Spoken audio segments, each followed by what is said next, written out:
saya mau ngomong dengan koko saya. Kita ingin khotbahnya itu seperti gereja Reform.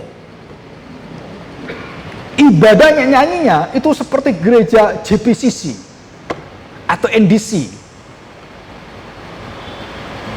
Dan kita mau sosial kita seperti Katolik. Lengkap kan? Katolik itu kan sosialnya hebat sekali. Orang Reform sosialnya memble.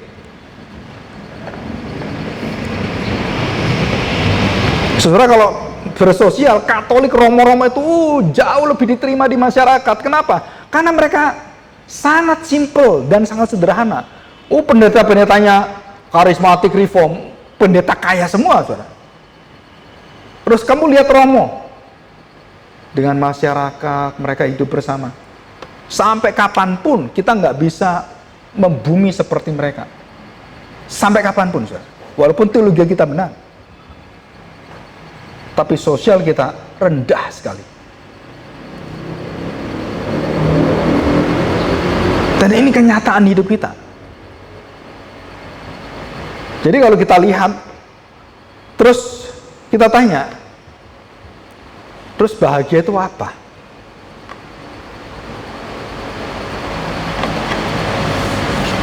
Saudara, bahagia itu dalam konsep dunia itu macam-macam. Wah, pokoknya ya apa ya? Kalau kita lihat di grupnya A6, A7, tahu ya? Terus kemudian grupnya orang-orang R, Sultan R, Raffi Ahmad, Atta Halilintar. Wah, saudara tahu? Mereka membangun satu konsep manusia yang bahagia, manusia yang baik, manusia yang diberkati, itu seperti mereka.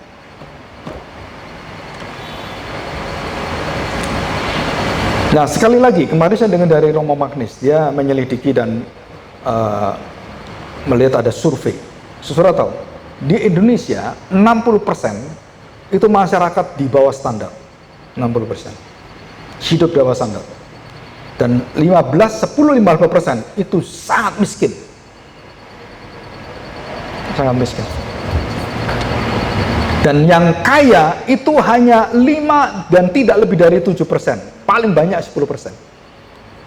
Saudara perhatikan, Indonesia sangat rentan dengan gerakan, kerusakan, kehancuran di dalam.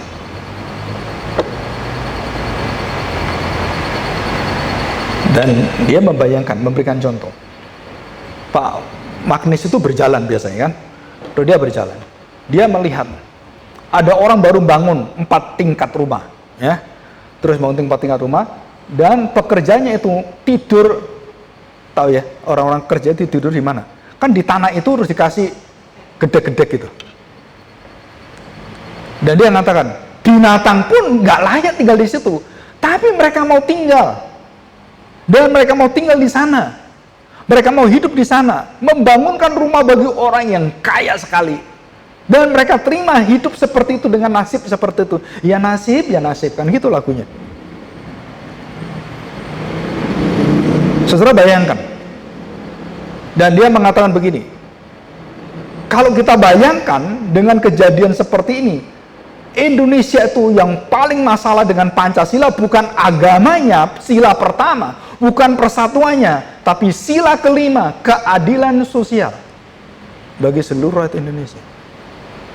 Di manakah keadilan itu waktu itu lihat seperti itu?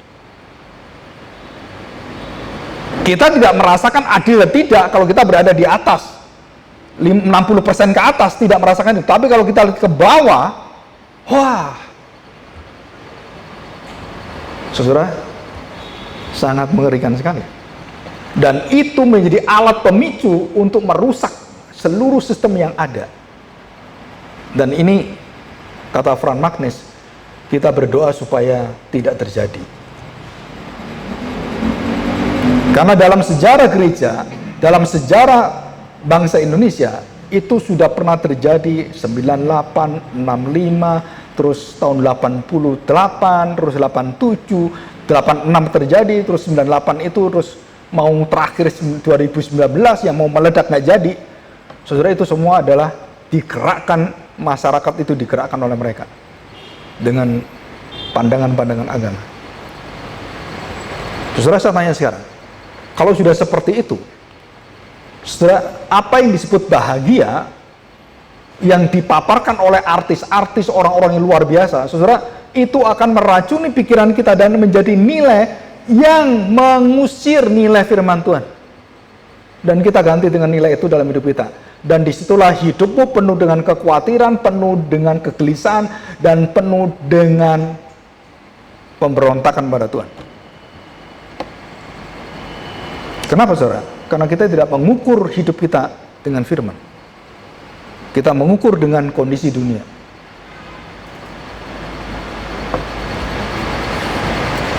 Coba kita baca ayat 3. Ya, saya bacakan ya. Berbahagialah ia yang membacakan dan mereka mendengarkan kata-kata nubuat ini. Membaca, mendengarkan, dan yang terakhir, menuruti apa yang tertulis di dalamnya, sebab waktunya sudah dekat.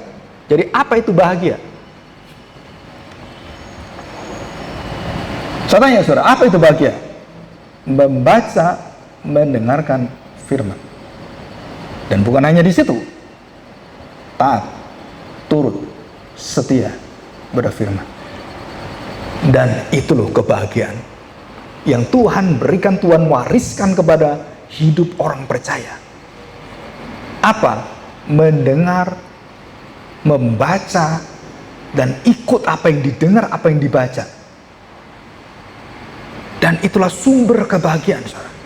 Firman Allah yang kamu ajarkan pada anakmu, yang kamu baca, yang kamu hidupi, dan itu adalah awal dari seluruh kebahagiaan manusia. Jadi di luar itu, saudara, di luar itu, sehebat dan menjamin apapun, kebinasaan, kemalangan di hadapan Allah. Jadi sekarang ini kita nggak boleh berkata kepada anak kita, kamu berbahagialah kalau suamimu itu orang kaya. Nah, saudara, kita menyesatkan anak kita. Kita merusak masa depan hidup orang percaya. Kenapa? Karena konsep bahagia kita ambil dari dunia, bukan dari Alkitab. Coba kita lihat Matius pasal 5. Ya, ini kita ngulang lagi. Matius pasal 5. Ayat yang ketiga. Berbahagialah orang yang miskin di hadapan Allah, karena mereka yang empunya kerajaan surga. Dunia mengajar apa? Berbahagialah orang yang kaya, gitu kan? Ini kan jungkir balik ini. Ayat selanjutnya 4. Berbahagialah orang yang berduka cita, karena mereka akan dihibur. Kalau kita, dunia mengajar apa? Kamu harus senang-senang, kamu harus mengambil semua bagian dunia ini. Nikmatilah dunia ini.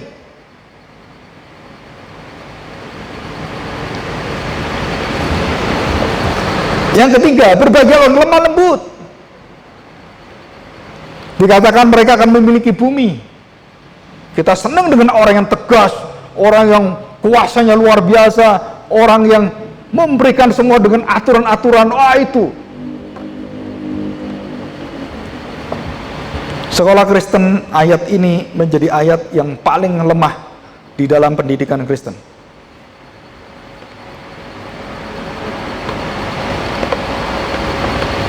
Saudara, ada satu ilustrasi. Ini bukan sesuatu yang menjadi satu ini ya disclaimer lah. Ya, saudara perhatikan. Kalau orang katakan, kamu nggak boleh telat. Sekolah itu harus disiplin, nggak boleh ada yang telat. Ya, nggak boleh ada yang telat, nggak boleh ada telat. Saudara, satu kejadian, gurunya telat dikunci muridnya. Betul kan? Lu saya kan guru, nggak bisa kan bapak yang ngajar kalau telat dikunci. Bapak telat sekarang tak kunci. Enak aja guru berarti nggak boleh telat gitu, murid-murid nggak boleh telat. Guru tuh patut gugu dan ditiru, kan gitu kan, namanya guru kan. Nah, saudara, saya tanya sekarang, kalau kita mengukur bahwa pelayanan yang sempurna adalah pelayanan tanda petik disiplin, nggak boleh gini, nggak boleh gini, saudara, itu semua ukuran dunia secara manusia mengatur antar manusia sangat baik, tapi itu bukan hukum surgawi. Ada hukum yang melampaui segala hukum. Apa itu hukum apa? Hukum kasih. Anak yang pertama, yang sulung, melihat anak kedua, disiplin dia, begini. Bapaknya katakan apa? Surah, bapaknya katakan apa? Aku jamin kamu, semua berasal dari anugerahku. Adikmu bertobat. Kenapa dengan disiplin kamu nggak bisa orang bertobat? Saudara, sekolah Katolik itu jauh lebih mengerti firman Tuhan daripada kita sekolah Kristen. Sekolah Katolik kalau telat, dia akan melihat dan mengerti anak itu bagaimana telatnya. Dia tanya dulu anaknya, kenapa kamu telat? Dia mengerti dulu, bukan hukum dulu. Enggak. Bahkan beberapa sekolah mengizinkan anak telat. Sekolah-sekolah yang dipakai Nadine yang di Jogja dan di Solo itu, saudara, itu sekolah yang berbeda dengan sekolah biasa dengan aturan itu. Dan bagaimana dengan Tuhan Yesus? Tuhan telat. Kalau kamu nggak telat, Lazarus nggak mati. Betul kan? Saudara, kita kehilangan inti daripada wahyu Kristus Yesus dalam hidup kita. Karena kita banyak mengukur pakai ukuran Lao Tse, Konghucu, pakai ukuran filsafat, pakai ukuran tradisi dan lainnya, dan kita lupa pakai mengukur wahyu Yesus Kristus. Sedalam-dalamnya Allah murka, sedalam-dalamnya Allah menghukum, saudara, di dasar semua gerakan Allah menghukum, gerakan Allah menghakimi, dasar hatinya itu apa? Saudara tahu? Kemurahan. Kasih setia Tuhan, kemurahan Tuhan lebih daripada hidup. Dan itu yang dilakukan beratus-ratus kali dalam kitab Mazmur. Kasih setiamu, kemurahanmu lebih dari hidup. Kalau aku didisiplin oleh Tuhan, aku berada di tangan Tuhan, aduh matilah aku. Lebih baik aku dihukum manusia. Daud mengatakan demikian, saudara. Kalau aku berada di dalam tangan Allah, hukuman itu ada, dan waktu hukuman disediakan, kemurahan ditarik, hukuman diberikan, nggak ada ampun.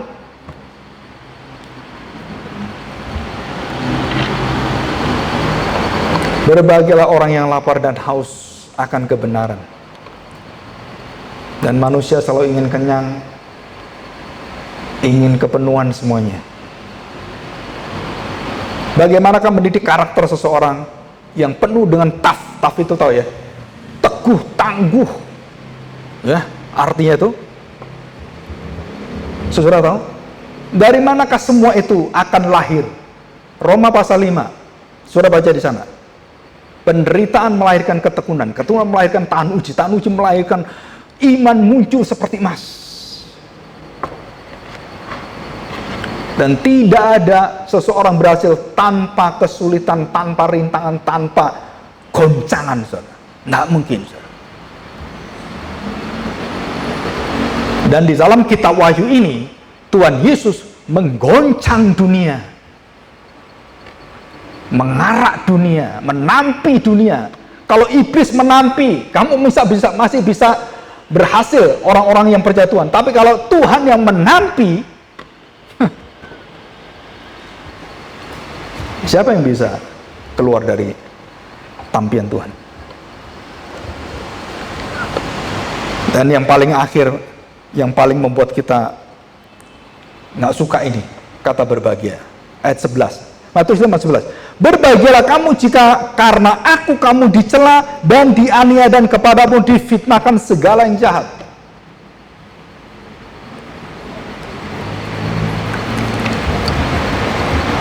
Saudara, orang sebaik apapun kalau sudah di medsos pasti dicaci maki. Apapun, nggak ada orang yang 100% senang dengan kita, nggak ada. Dan karena anggap ya, ini di Korea dan di Jepang dan beberapa tempat yang lain, beberapa anak perempuan bunuh diri. Kenapa, Saudara? nggak tahan dikritik, nggak tahan dicaci maki, diulik. Jadi waktu dia membuat konten, wah orang seneng, wah gini-gini, ada yang ya namanya orang cemburu banyak kan. Wah dia berhasil, saya kok nggak bisa gitu. Oh gitu. Akhirnya diolok-olok kan, dicaci maki, dan dia nggak tahan. Jadi dari ambillah ini ya, 1 juta yang mengikuti dia subscribernya, ada 10 orang caci maki dia bisa bunuh diri loh. Bayangkan saudara, begitu kecil bagian itu bisa membunuh anak itu. Kenapa? Karena dia tidak terbiasa mendapatkan kritikan, mendapatkan cacian, dan lemah, tidak teguh, dan rontok runtuh. Karena apa? Saudara, karena rapuh saudara.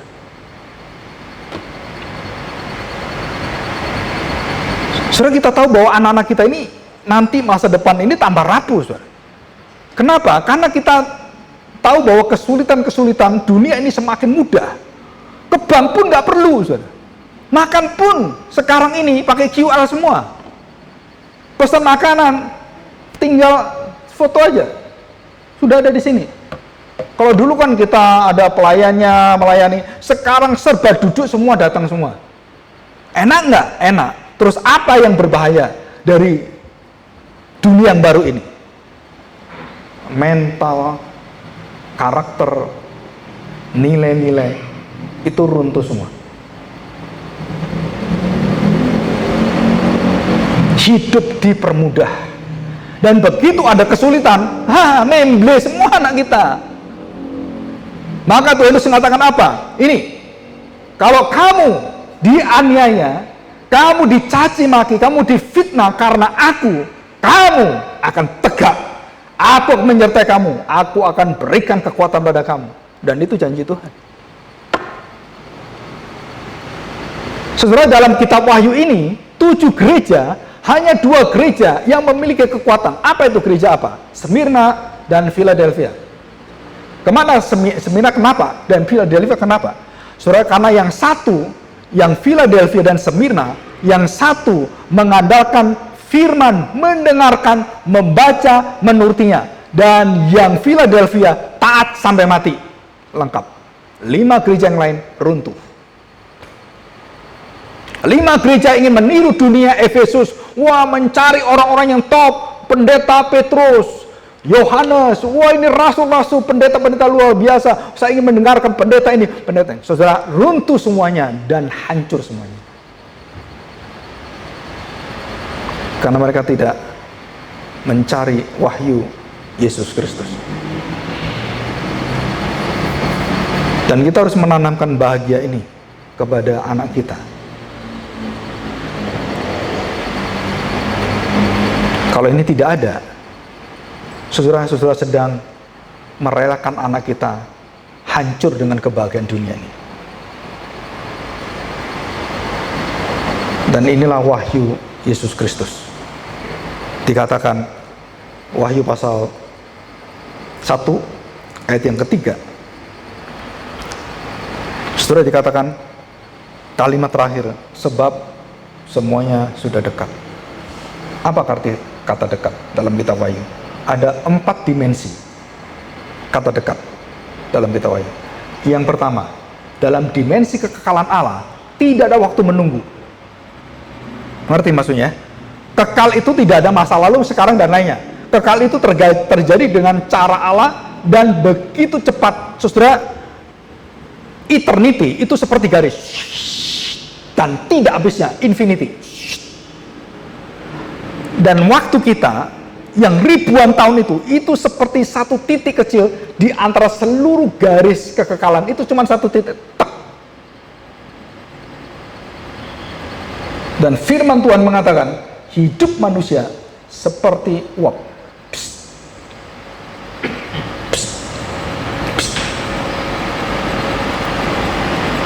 Wah, Pak, ada umur panjang, Pak. Umurnya 128 tahun itu, nenek itu, Pak. Kamu pikir panjang? Itu seperti uap. Metusalat 969, Pak. Panjang umurnya. Itu seperti uap. Dibanding apa? Kekekalan yang tak terbatas. Pengkhotbah mengatakan, sia-sia, sia-sia jika engkau hidup hanya melihat apa yang ada, nikmat yang ada di dunia ini, dan kamu mempercayakan hidup pada dunia ini.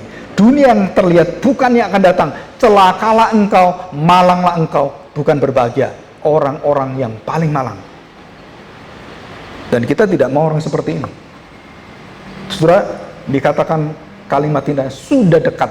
Jadi dimensi Allah artinya dekat adalah dalam konsep kekekalan tidak ada waktu yang terlalu lama dan terlalu cepat. Bagi Allah semua tepat saat. Yang kedua, dalam konsep hidup manusia ada 3 dimensi. Yang pertama adalah kapankah dekat? Dekat itu adalah kematianmu, waktumu, paling dekat waktumu. Wah Pak, kan belum apa-apa ini, wah tiba-tiba besok mati. Belum apa-apa, kamu besok sudah mati. Ada orang yang seneng-seneng, masih muda, umur masih panjang. Oh, sepanjang apa? Jalan kenangan. Pak, kemarin dia baru ngomong dengan saya, pagi ini mati. Sudah dekat. Sedekat apa, saudara? Sedekat umur kita. Sedekat apa? Sedekat malapetaka yang menimpa kita. Sedekat apa? Sedekat penyakit datangi kita. Sedekat apa? Sedekat waktu Tuhan tetapkan bagi kita. Dan sedekat apa yang ketiga? Sedekat semua manusia umurnya ditetapkan Tuhan dan tidak ada yang kekal. Dan itulah arti kata dekat. Jadi artinya kitab Wahyu ini menjelaskan pada kita, sudah dekat itu apa? Kamu harus betul-betul hidupmu berawas-awas, berjaga-jaga, dan kamu harus mendengarkan, membaca, menaati firman Tuhan. Dan kebahagiaan kamu bukan hanya saat ini saja, itu akan menyambung sampai kekekalan. Wah, saudara, saya pernah di Amerika itu pergi ke satu hutan, ya. Dan sebelah hutan itu turun, itu ada forest lawn, kuburan. Waduh, saudara, kuburan di Amerika itu tidak menakutkan. Seperti kita kan, serem gitu kan, rasanya setan ada di sana itu. Di Amerika kuburannya nggak ada gundukannya. Semua taman yang bagus sekali, saudara. Dan kemudian kita berada dibawa oleh Pak Yosef Tong waktu itu, ya. Kita bawa potluck makanan, ayo kita ke gunung.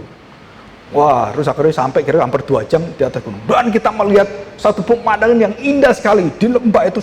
Wah, terus airnya jernih dari gunung asal itu.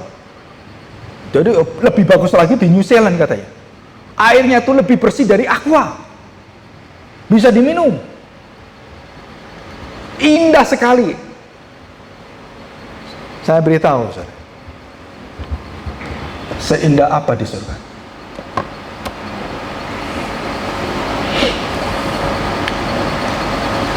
Saudara tahu, seindah apa di surga?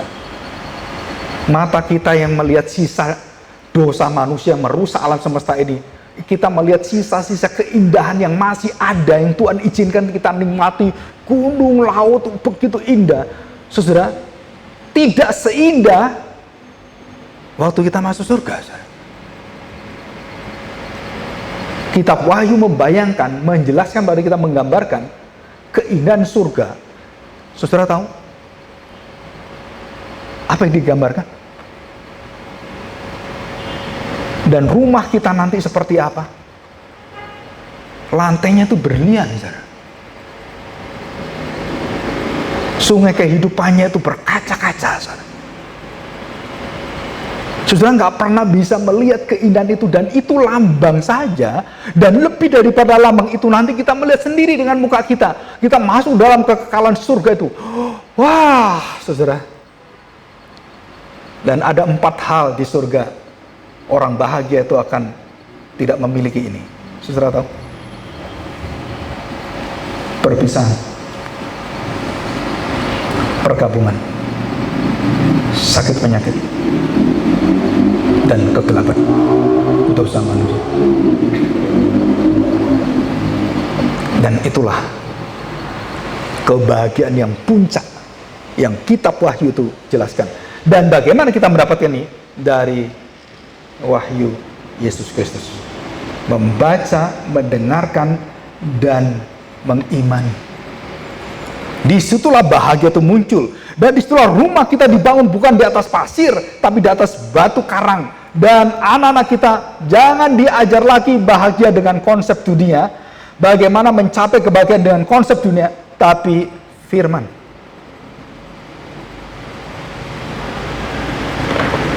Terus bagaimana Pak kalau anak-anak kita sekarang cari jodoh, cari pacar? Ukur apakah dia membaca, mendengarkan, menuruti firman Allah. Dan itu ukuran pertama seorang yang mau menerima pacaran, mau cari teman hidup dan semuanya. Ini ukuran bahagiamu. Jika dia, ngapain baca firman? Enggak perlu. Engkau sedang di dalam kehancuran masa depan. Oh Pak, saya kawin nggak pakai itu Pak. Puji Tuhan, belas kasihan Tuhan. Tapi hari ini kamu mengerti firman Tuhan, jangan kamu tiru hidupmu yang salah, masa lalu. Kenapa? Karena banyak hidup kita dapat kemurahan Tuhan, saudara. Yang kita tidak bangun dengan membaca, mendengarkan, menuruti firman Tuhan. Dan itu adalah kunci, sumber yang melahirkan 7 kebahagiaan yang Tuhan berikan pada kita. Sampai terakhir adalah kita dibasuh oleh Tuhan dan kita masuk kota yang kudus bersama dengan Tuhan. Haleluya, glory, haleluya. Saudara, saya mengkhotbahkan hari ini sesuatu yang dunia lain. Dunia antah berantah.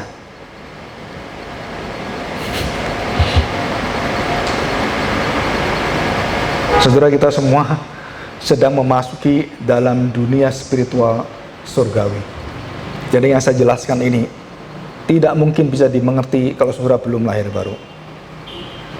Saudara tidak akan menangkap jaminan itu jika saudara tidak menerima kemenangan lahir baru itu. Dan bukan hanya itu saudara. Mulai sekarang saudara harus berubah. Orientasi hidup kita harus berubah. Jadi bukan kita dipimpin oleh dunia, dipimpin oleh dipimpin oleh semua kebutuhan kita, tetapi kita mengarahkan kita akan menjadi tuan, bukan budak. Waktu, pekerjaan semua itu adalah kita tuannya, bukan kita diperbudak. Termasuk pekerjaan semua. Saya melihat orang-orang yang berhasil yang luar biasa, khususnya dalam Tuhan. Orang-orang yang mendahulukan Tuhan, mencari kerajaan Allah, mengagungkan Kristus yang di depan semua. Jika saudara tidak mengenakan ini di atas, resiko hidup kita itu semakin sulit kita mendengarkan Tuhan. Karena kita semakin jauh, kita semakin sulit dengan firman Tuhan. Kita semakin sulit untuk berbalik kepada Tuhan. Walaupun sekali lagi, kemurahan Tuhan tersedia bagi kita. Itu semua anugerah Tuhan. Tapi kita bertanggung jawab, kita terus menuruti firman Tuhan, dan kita akan mengenal Kristus. Jauh lebih baik lagi. Ya, saya pikir hari ini cukup sekian, dan kita masuk dalam doa. Dan kita mohon supaya kita menerima wahyu, mendengarkan, membaca, dan menuruti firman Tuhan. Ya, mari kita berdoa. Bapa, kami bersyukur di hadapan-Mu hari ini. Kami serahkan hati kami, dan kami mau sungguh-sungguh supaya kami mendapatkan satu firman wahyu yang membangun, yang memberikan pada kami jaminan kehidupan yang penuh dengan kebahagiaan, bukan dari dunia, bukan dari manusia, tetapi dari Tuhan. Dan inilah satu peringatan dari kitab Wahyu, bahwa kami sebagai orang-orang percaya, termasuk gereja Tuhan, harus kembali membaca, mendengarkan, dan menuruti apa yang tertulis dalam kitab Wahyu ini. Tuhan ajar kami supaya kami bisa men-sharingkan, menyaksikan, dan memberitakan kuasa kemenangan firman ini. Kami serahkan hati kami dan bimbing kami, dan kami percaya bahwa Roh Tuhan terus akan mengarahkan kami dan menguatkan kami dan memampukan kami menjalani hidup kami dengan baik dan sesuai dengan kekudusan Tuhan. Di dalam nama Tuhan Yesus kami serahkan doa kami ini. Amin.